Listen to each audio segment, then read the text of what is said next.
They called me selfish after I spent years paying every bill without a thank you. You ever get to a point where you don't even recognize the sound of your own ringtone anymore? That was me, 6 months after my parents told me to never come back.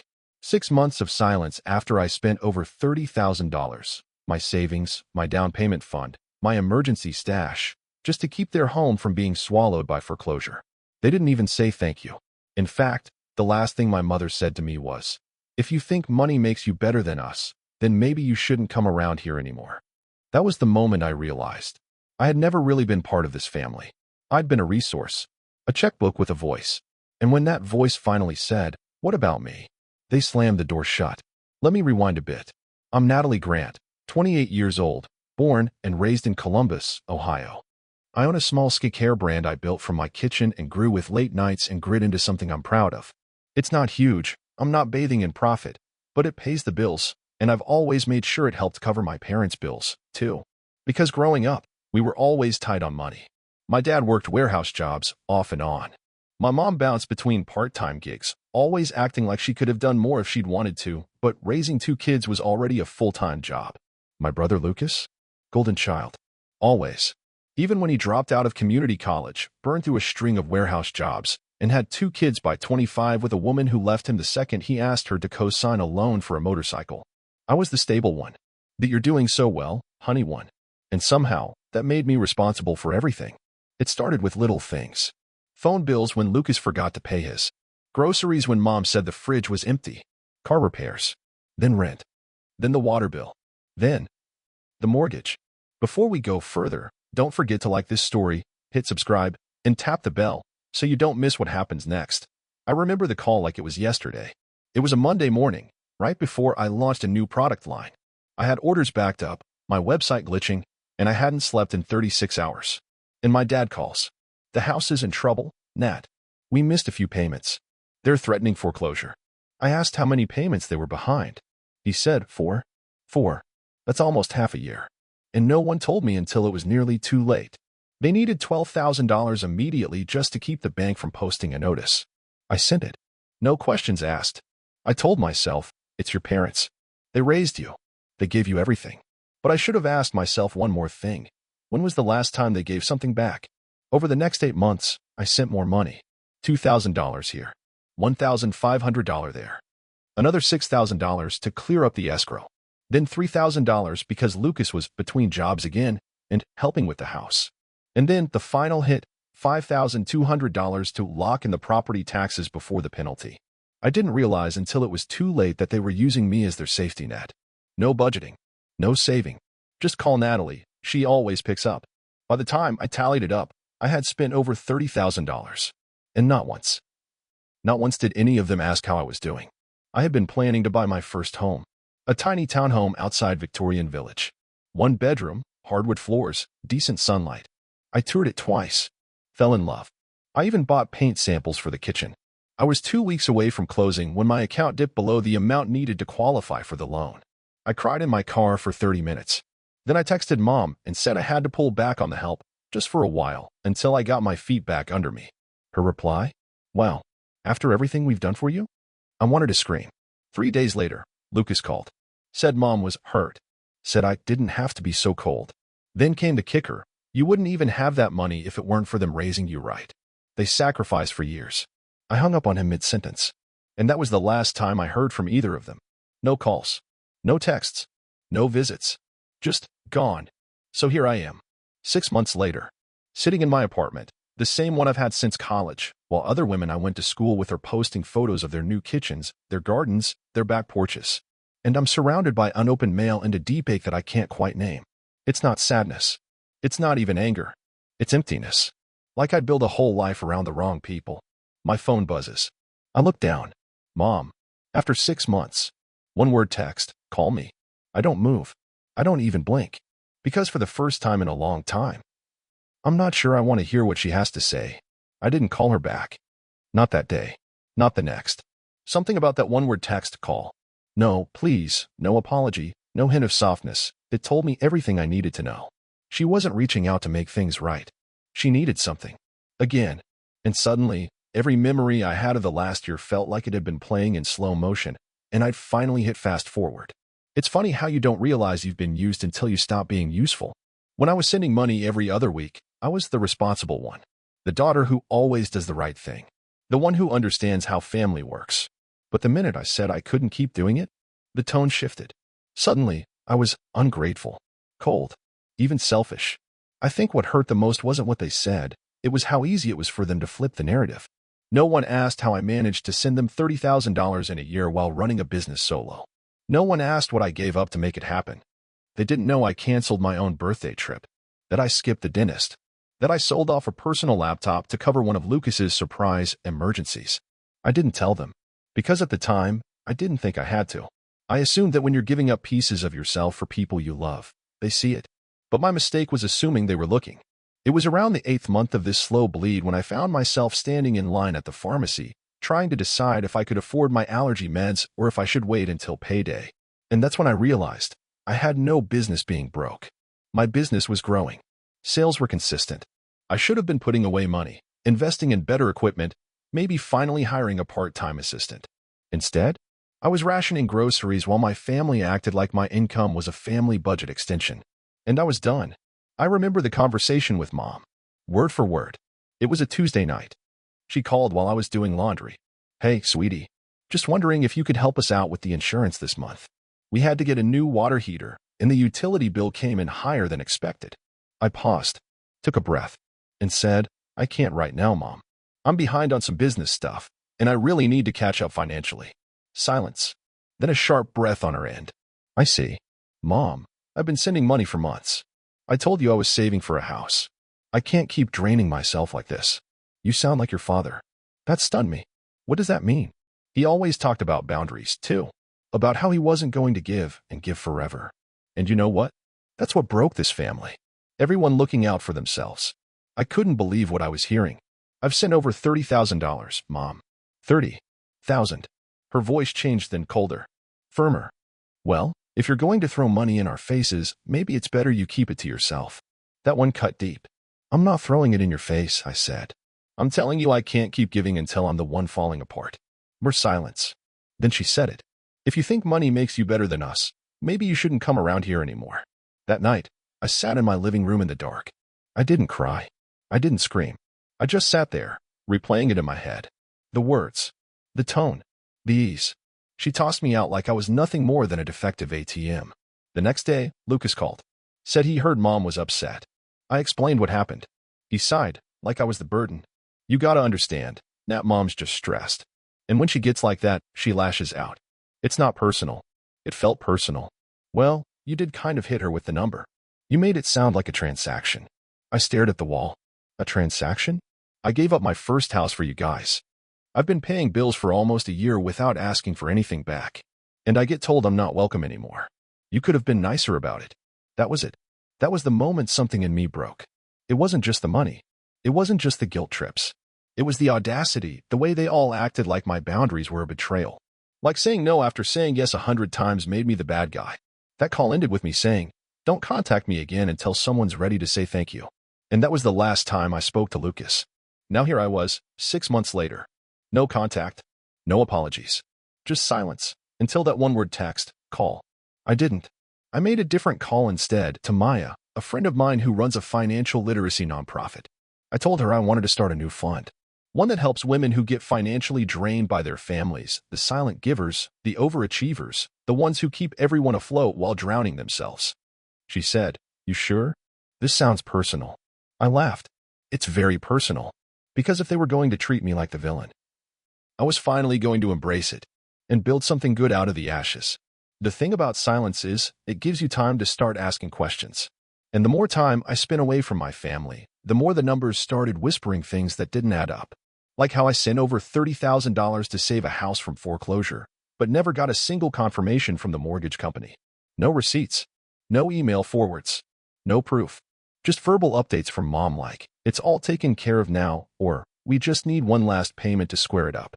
And for a while, I believed that, because I wanted to believe them. But now I had distance. Now I had anger, clarity, cold logic. And I was ready to do something I probably should have done a long time ago, follow the money.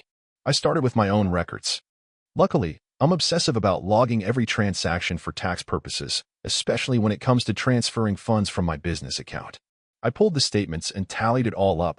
$12,000 to mom's account marked mortgage catch-up, $6,000 to dad's debit card, supposedly for property tax and roof repair, $3,500 for utilities and car registration, $2,000 labeled help with Lucas's expenses, another $5,200. That one hurt, sent after a tearful call from mom about losing the house for good.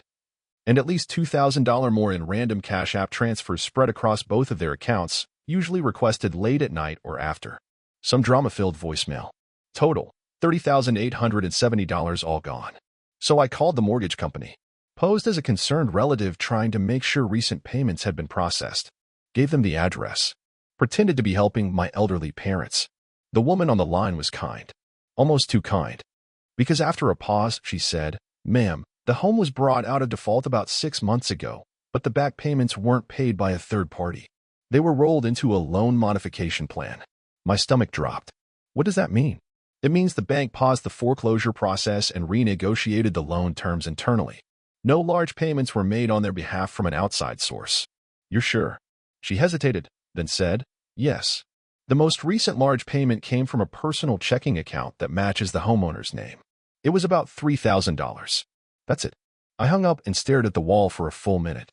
So the house was never saved with my money. They used it for something else. But what? I started digging through social media. Not mine, Lucas's. And what I found made my blood boil. Photos from a trip to Florida. Brunch at a place downtown that's so overpriced I won't even walk past it. A new PS5 for his son, posted with the caption, "Hard work pays off." Hard work? Lucas hadn't had a job in over a year. So whose work paid for it? Mine. Then came the kicker. A picture of my dad's truck, except it was new. Not the beat-up Ford he'd been driving for years, but a newer Dodge Ram. Leather seats. Chrome trim. Captioned by my mom. Finally getting back on our feet. Thank God for answered prayers. Answered prayers? More like stolen blessings. I didn't know what to do. Scream? Cry? Call them and go nuclear? I chose none of that. Not yet. Instead, I opened my laptop and wrote down every payment, every message, every photo. I documented the lies like a lawyer preparing for court, not to sue, but to protect my peace. Because I knew what was coming. Sooner or later, they'd reach out again. They always do. And this time, I was going to be ready. The next morning, I got a text. From Lucas. "Hey. I know we haven't talked, but Mom said she tried calling you. We were wondering if you could help with something." Of course. Of course you were. I didn't respond. I just looked at the message and thought, they don't even realize I know. They think I'm still the same person, the one who never asked questions. Who always picked up.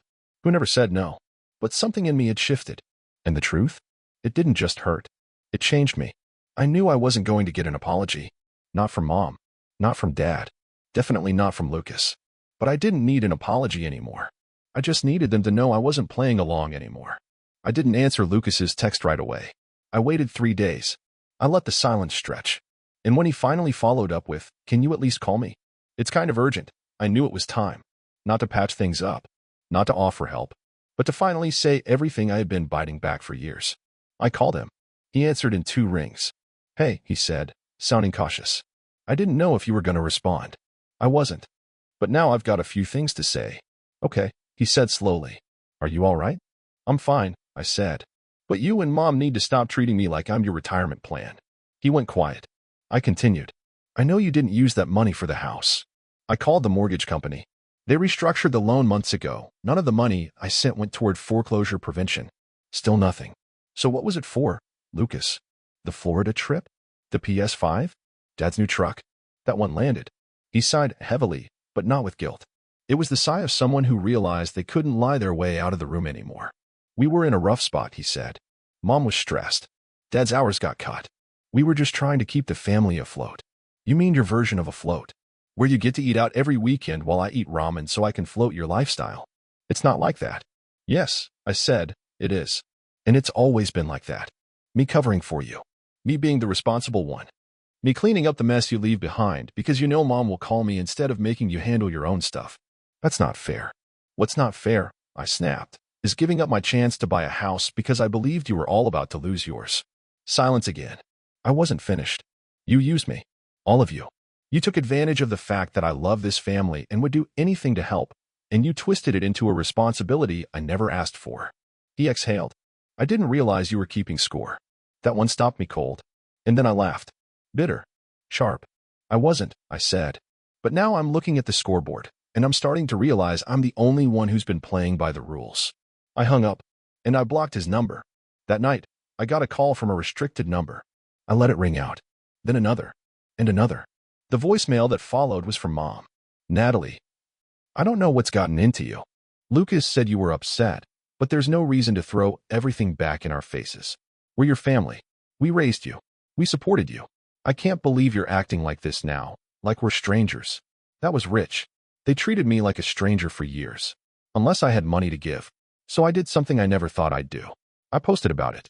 Not publicly, not naming names.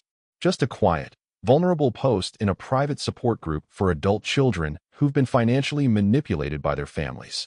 I wrote, "Has anyone ever been told they're selfish for not wanting to keep bailing out their parents and siblings? I gave over $30,000 to my family, thinking I was saving their home. Found out they used it for personal stuff and vacations. Now I'm the bad guy for saying no." The replies came fast. Dozens. Then hundreds. "You're not alone.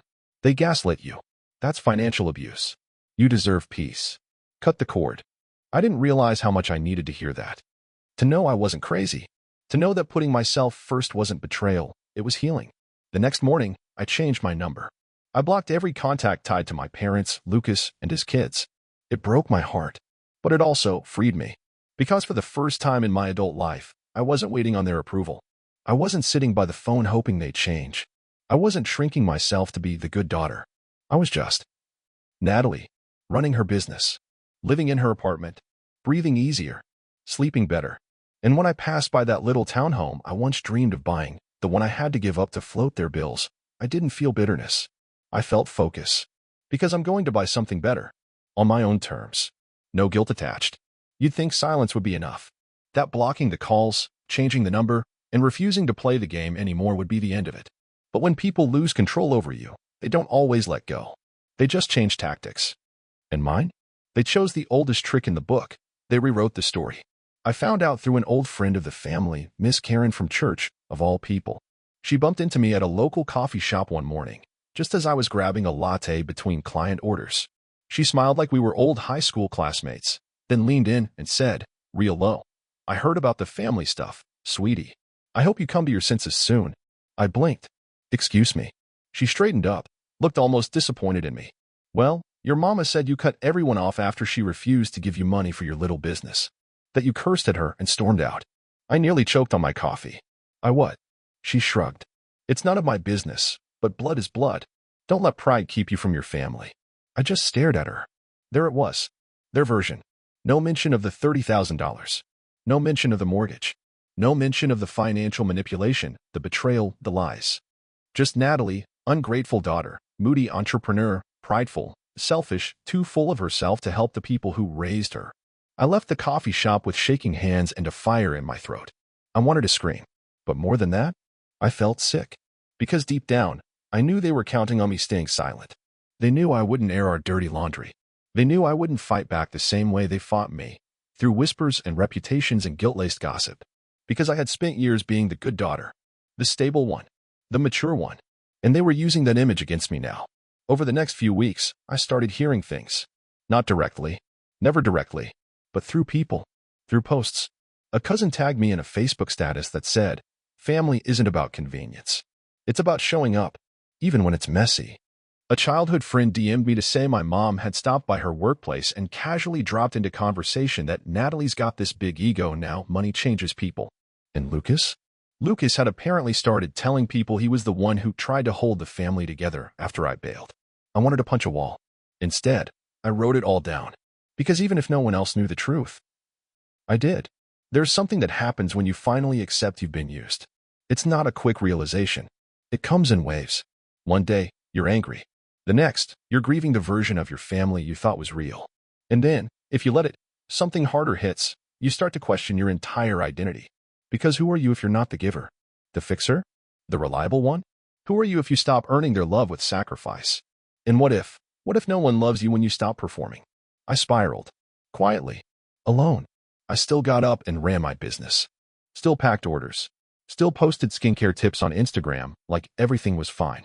But inside, I was unraveling. Because even though I'd walked away, they were still in my head. Every time I tried to buy something for myself, I'd hear Mom's voice. Must be nice to have extra money to waste. Every time I said no to someone, even friends, I'd hear Lucas. You're always so cold.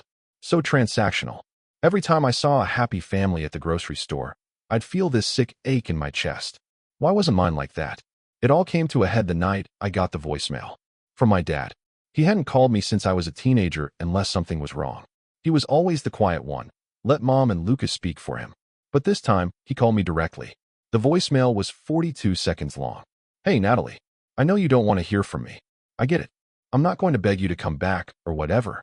I just wanted to say, this wasn't what I wanted. None of it. I told your mom to be honest with you. I told Lucas he should have owned up to how he used the money. But it got out of hand. And now, I don't know. Maybe it's too late. I listened to it 3 times. And then I cried. Not because it fixed anything, but because it proved what I already knew. They knew. They all knew what they were doing to me. And they did it anyway. After that, I stopped trying to forgive them for the sake of keeping the peace. I stopped pretending I was ever going to go back to being their lifeline. I stopped performing. And I started living. I booked a solo weekend cabin in Hocking Hills. I turned off my phone for 72 hours. I read books, drank red wine on a deck overlooking trees, and wrote a list of all the things I wanted for myself in the next 5 years. Buy a home, travel alone, grow the business, fall in love with someone who gave as much as they received. Be seen, be free, be me, without earning it. The last item on that list? Stop waiting for your family to become who you needed them to be. It's been months since then. They still haven't apologized. But I don't need them to anymore. Because for the first time in my life, I don't feel broken for walking away. I feel whole. The notice came in the mail, not to me, of course. It was addressed to current resident at my old childhood home, but someone had forwarded a copy to my apartment. No return address, no note. Just a thick envelope from a mortgage company I recognized too well. I stood there staring at it, unopened, heart pounding in my chest. Even after everything. Even after cutting contact. Even after the lies, the gaslighting, the $30,000 they drained from me. My first instinct was still to worry. That's how deep it ran. The training, the obligation, the guilt. But I opened it anyway. Just one sheet inside. Notice of default. Final warning. Mortgage payments missed. No further restructuring options available. If the balance wasn't resolved in full, within 45 days, the house would be seized and auctioned. That was it. No sugarcoating. No begging. Just cold, final consequences. I stood there for a long time. Long enough for the silence in my apartment to turn heavy. Long enough to wonder if this was some kind of test. Because they knew I'd find out. Someone wanted me to see this. Maybe it was Lucas. Maybe Dad. Maybe even Mom, trying one last manipulation from a distance, hoping that guilt would work where love failed. And for a split second, I almost folded. I almost picked up the phone. Almost asked how much they needed. Almost stepped back into the same cycle I had clawed my way out of. But then I remembered the cabin, the quiet, the list. The night I wrote down, in my own handwriting, stop waiting for your family to become who you needed them to be. I burned the letter, not out of spite, not even out of rage, but because I needed that version of myself to die with it. The version who gave everything and asked for nothing. The version who thought love meant sacrifice without limits. The version who believed loyalty was measured in dollars. A week later, I got a text from an unknown number. Mom's not doing great. The house stuff is real. If you care at all, please call. I didn't even have to ask who sent it. Lucas, the golden child. The one who watched me drain my savings and never once offered to split a bill. The same man who spread lies about me being ungrateful after I refused to keep funding his lifestyle. Now suddenly I was someone worth texting again? I didn't reply. Instead, I donated $500 to a local women's shelter that helps survivors of financial abuse. And I wrote a note for the staff. This is in honor of the woman I used to be, the one who thought her worth was tied to how much she could give. Help someone like her realize she deserves better. It's strange, watching people face consequences you tried for years to protect them from. I don't wish homelessness on my parents. I don't want to see them suffer. But I do know this. Saving them again wouldn't be love. It would be enabling. It would be silencing myself again. It would be teaching them that they could always run from the bill, as long as I kept paying. And I won't do that anymore. Now, I live differently. I own less, but I owe no one. I don't explain myself to people who only call when they need something. I take long walks in my neighborhood without checking my phone every 5 minutes for the next crisis. I spend money on things I used to call luxuries, like therapy, and days off, and real furniture. And you know what? I sleep better. Because peace isn't something you buy with sacrifice. It's something you build with boundaries. They might lose the house. They might blame me forever. They might tell anyone who'll listen that their daughter abandoned them. But I didn't abandon them. I escaped them. And if you're reading this or listening and you've ever felt that kind of guilt, that kind of pressure, that voice in your head that says, if I don't help them, I'm a bad daughter, a bad son, a bad person, let me tell you something that changed my life. You don't owe your peace to people who never protected yours. You can walk away. You can start over. You can choose yourself and still be a good person. So let me ask you, if you were me, would you have saved them again? Or would you have walked away too? Let me know in the comments. I really want to hear what you think. Because for the first time, this is my story now, and I get to decide how it ends.